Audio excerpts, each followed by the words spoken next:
অপর্ণা, তন্ময় বলছি। কেন ফোন করেছো? বলেছিলাম না চাকরি না পেয়ে ফোন করবে না। সরকারি চাকরি আমি পেয়ে গেছি অপর্ণা। ও মাই গড! ওকে ওকে, আমি তোমার বাড়ি আসছি। 5 মাসে কি করে পেলে চাকরি? 5 বছরেও যেটা হলো না, 5 মাসে হলো কি করে? আমি আসছি। বেশ, এসো। 5 মাসে বাড়ির রাস্তাটা ভুলে যাওনি তো? এসব কি বলছো? একটু ঝগড়া অশান্তি তো সব সম্পর্কেই হয়। 30 বছর হয়ে গেছে, তুমি বেকার ছিলে, আমার বাবা কিভাবে আমাদের সম্পর্ক মানতো? আচ্ছা এসো, তারপর কথা হচ্ছে। তন্ময় অপর্ণাকে ফোনে চাকরির খবরটা দিয়ে ফোন করলো তার মাকে।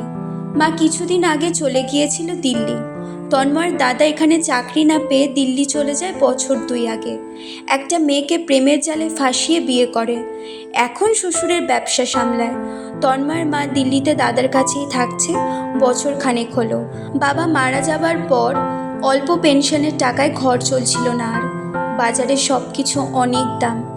যাই হোক, তন্ময় ফোন করতে তার মা ধরে বলল, হ্যাঁ বল, টাকা ফুরিয়ে গেছে, পাঠাবো? না মা, আমি সরকারি চাকরি পেয়েছি। কিভাবে পেলি?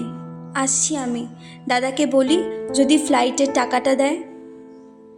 আমি পাঠিয়ে দিচ্ছি টিকিট, আমি বুক করছি ফোনে। তুই এত টাকা পাবি কি করে? তুই ভালো আছিস তো বাবা? হ্যাঁ, আমি টিকিট কেটে দিচ্ছি মা। একটাবার আসবে, অনেক দিন দেখিনি তোমায়। আজই যাব বাবা, তুই ব্যবস্থা করে দে একটু। আমি মোবাইলে কেটে দিচ্ছি, এসো। বিকেল 5টা 10 কি 15, উপস্থিত তার মা। অপর্ণাও এসে পড়বে। মা প্রেমিকা দুজনকে একই সময় আসতে বলেছিল তন্ময়। সে চাকরি পাবার পর যে সবাই তার কাছে ফিরবে এটা তন্ময় আগে থেকেই জানতো। মা এবং প্রেমিকা উপস্থিত। মনে একটাই প্রশ্ন, তন্ময় সত্যিই চাকরিটা পেয়েছে? 5 মাসের মধ্যে চাকরিটা পেল কি করে? তন্ময়ের মা অলকা দেবী আগে পৌঁছালো নিজের বাড়িতে। বহুদিন পর বাড়ি ফিরলে বাড়ির প্রতি ভালোবাসাটা যেন একটু বেশি প্রকাশ পায়। অলকা দেবী জিজ্ঞেস করলেন, কিসে চাকরি পেলি? কিভাবে পেলি? আমি জানতাম তুই একদিন চাকরি পাবি। বলছি মা, অপর্ণা আসবে বলল। আসুক, দুজনকে গল্পটা একসাথে শোনাবো। 5 মিনিটের মাথায় অপর্ণা উপস্থিত। অপর্ণা যেন একটু সেজে এসেছে।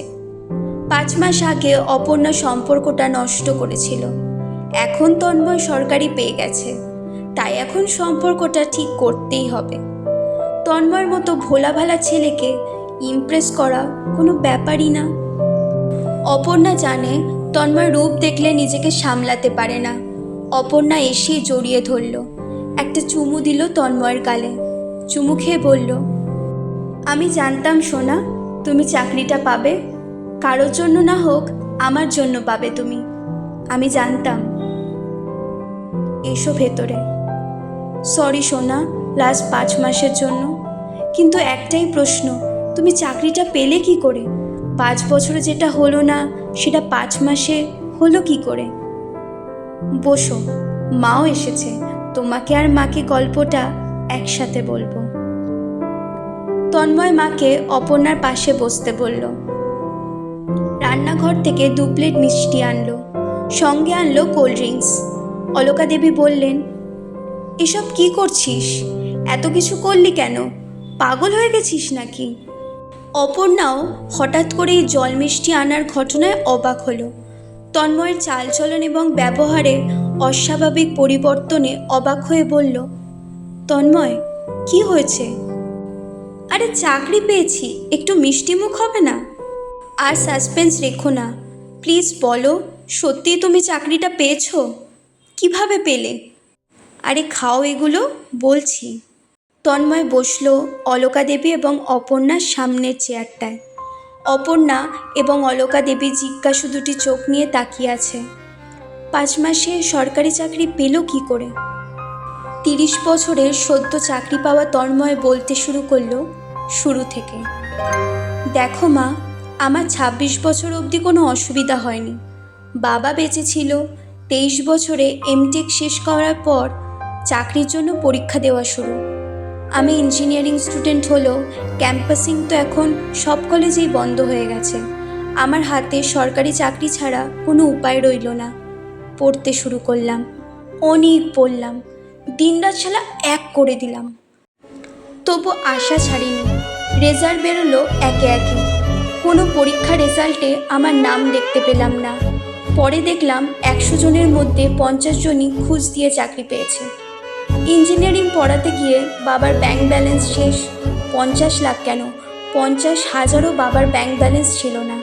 দাদাও তখন আমাদের সাথে থাকতো, দাদাও বেকার ছিল। মা, একটু নিমকি খাবে? অপর্ণা কথার মাঝে তন্ময় এমনভাবে জিজ্ঞেস করলো নিমকির কথা, শুনে বেশ হকচকিয়ে গেল মা এবং প্রেমিকা। তন্ময়ের মা অলকা দেবী বললেন, না, তুই খেলি না? তোকে ছাড়া আমি খাই কি করে বলতো? মা, 1 বছর ধরে আমি একাই খাচ্ছি। আর চাকরি পেয়েছি বলে তোমার আমার সাথে খেতে ইচ্ছা করছে। তুমি খাও মা, আমি পরে খাবো। অলকা দেবী মিষ্টিটা খেতে শুরু করলেন অনিচ্ছা সত্ত্বেও। অপর্ণা বলল, তুমি চাকরিটা পেলে কি করে সেটা বলো। এসব তো আমরা জানি। খুব সাসপেন্স লাগছে না? পরে সামলাতে পারবে তো? মিষ্টিটা খাও, নিমকি দিচ্ছি এরপর। তন্ময়ের পাশেই ছিল নিমকির কৌটো। কালি কৌটোটায় নিমকি ভর্তি করেছে। কিছুটা নিমকি দিয়ে তন্ময় আবার বলতে শুরু করলো, ঘরে দুটো বেকার ছেলে, বাবা মারা গেলেন। প্রথমে মাংস খাওয়া কমলো, তারপর মাছ খাওয়া বন্ধ হলো। এমন অবস্থায় এসে দাঁড়ালাম যে 3 জনের 3টে ডিম কিনতে গিয়ে 10 বার ভাবতে হতো। দাদা কাজ খুঁজতে শুরু করলো। কে কাজ দেবে? যে কোনো কাজ হলেই হবে। একটা এটিএমের কার্ডের কাজ করতো লুকিয়ে লুকিয়ে। বাবা ব্যাংকে কাজ করতো আর ছেলে কার্ডের কাজ করে। লোকে হাসবে তো। দাদা কাজ করছিল, আমায় বলেছিল পড়তে। আমার ওপর দাদার খুব ভরসা ছিল। পড়লাম, খুব পড়লাম, চাকরি হলো না। ইতিমধ্যে দূর সম্পর্কের একটা আত্মীয়ের কাছে দাদা ধরা পড়ে গেল কার্ডের পোশাকে। চারদিক থেকে অপমান ছুটে এলো। আমাকে সরকারি চাকরি পেতেই হবে। বয়স তখন 28। দাদা যেখানে চাকরি করতো সেখানে চুরি হলো। হয়তো চাকরি চাই চোরেরও, চোরও হয়তো পিএইচডি করা। পুলিশ পড়ল দাদার পেছনে। দাদা নির্দোষ প্রমাণ হলেও সবার হঠাৎ করে একটা ভুল ধারণা তৈরি হয়ে গেল যে দাদা চুরি করেছে। অপমান সহ্য না করতে পেরে দাদা পালালো। আমাদেরও কিছু বলে যায়নি। দাদা যেহেতু পুলিশের চোখে ইমেজটা ভালো না, তাই আমরা পুলিশের কাছেও যেতে পারলাম না। আমাদের মাথার উপর থেকে ছাদটা একেবারেই চলে গেল। বাড়িতে কেউ ইনকাম করে না। মা যেটুকু পেনশন পেত সেটুকুই। আমি কাজ খুঁজলাম, কিন্তু পেলাম না। মায়ের প্রেশার ও সুগারের প্রবলেম।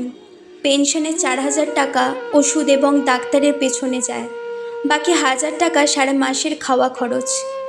একদিন দেখলাম মা রাতে না খেয়ে ঘুমিয়ে পড়ল। আমি তখন সব কাজ করতে রাজি। সবার ঘরে ঘরে ঘুরলাম। বললাম, আমি এমটেক, একটা চাকরি হবে? আমি এমটেক, একটা কেরানির চাকরি হবে? আমি এমটেক, একটা গার্ডের চাকরি হবে? দাদা সেই সময় ফোন করে জানালো যে সে দিল্লিতে বিয়ে করে, শ্বশুরের বিজনেস করে, তার আর বেকারত্বের সমস্যা নেই। মা একদিন হঠাৎ করেই চলে গেল দাদার কাছে। বেকারত্বের জ্বালা দাদা, বেকারত্বের উদাহরণ দেখে ভয় লাগে। মা কতদিন আর আমার কাছে না খেয়ে থাকবে? পড়ে থাকলাম আমি একা। অপর্ণা, নিমকি তো শেষের পথে, আর একটু দেব? না না, তারপর কি হলো? আরে বলছি স্প্রাইটটা খাও একটু, তোমার জন্যই তো আনা। গল্পটা সঠিক এগোচ্ছে তো মা? তুমি তো জানো এই অবধি। বাবু, আমার কিছু করার ছিল না। আমি কি করব বুঝতে পারছিলাম না। তন্ময়ের কথা শুনতে শুনতে চোখ দিয়ে জল পড়ছিল তার মা অলকা দেবী। এখন একেবারে হাউমাউ করে কেঁদে উঠলেন 60 বছরের তন্ময়ের মা। মাকে শান্ত করলো তন্ময়, জল টল দিল। অপর্ণা স্প্রাইট খেয়ে বলল, এরপর চাকরি পেলে কি করে? বলছি, এটাই তো গল্পটার ক্লাইম্যাক্স। মা চলে যাবার পর আমার হাতে টাকা আসার কোনো সোর্স নেই। খাওয়া দাওয়া বন্ধ হয়ে গেল। দুদিন না খেয়ে রইলাম। পরদিন রাতে বেরিয়ে দেখলাম বিয়েবাড়ির খাবার ফেলছে। ফেলার আগে চাইলাম না, এতে ওরা আমায় ভিখারি ভাবতে পারে। তারপর ওদের ফেলে দেওয়া হয়ে গেল, ওরা চলে গেল। একটা প্লাস্টিকে ভরে ওখান থেকে সবাইকে লুকিয়ে খাবার নিয়ে এলাম। সেই খাবার আমি বাদেও কয়েকটা কুকুর নিয়ে যাচ্ছিল মুখে করে। দুদিন পর খেতে খেতে বুঝতে পারলাম শান্তির সংজ্ঞা। এর মধ্যে দেখা হলো অপর্ণা তোমার সাথে। 30 বছরের লোক হয়ে একটা মেয়ের কাছে টাকা চাইবো। প্রথম প্রথম লজ্জা করলেও পরের দিকে কোনো উপায় ছিল না। মিথ্যে কথা বলে টাকা নিতাম। সে টাকায় চাল কিনতাম, ডাল কিনতাম। একসময় অপর্ণার ব্যাগ থেকে টাকা চুরি করতাম। হয়তো বুঝতে পেরেছিলে, তাই পরের দিকে ব্যাগও আনতে না, ছেড়ে চলে গেল অপর্ণাও। আবার দুদিন না খেয়ে আছি। রাতে বেরোলাম খাবার খুঁজতে, পেলাম না। রাতে পেটে ব্যথা করছিল, কিন্তু খেতে গেলে পয়সা লাগে। পরদিন ট্রেনে উঠলাম। রাতেই সিদ্ধান্ত নিয়েছিলাম পরদিন পকেট মারবো একজনের। সকাল সকাল বেরোলাম। শক্তি পাচ্ছিলাম না শরীরে। ট্রেনে ভিড় ছিল। একটা লোকের পিছনে দাঁড়িয়ে পকেট থেকে মানিব্যাগ তুলতে যাব, ধরা পড়ে গেলাম। হয়তো আমার হাতটা একটু বেশি কাঁপছিল। ওরা খুব মারল জানো। মুখ ফেটে রক্ত পড়ছিল, আমার ঠোঁট ফেটে রক্ত পড়ছিল। এই দেখো। তন্ময় তার ঠোঁটটা উল্টিয়ে দেখালো তার মা এবং প্রেমিকাকে। সেলাই দাগটা স্পষ্ট।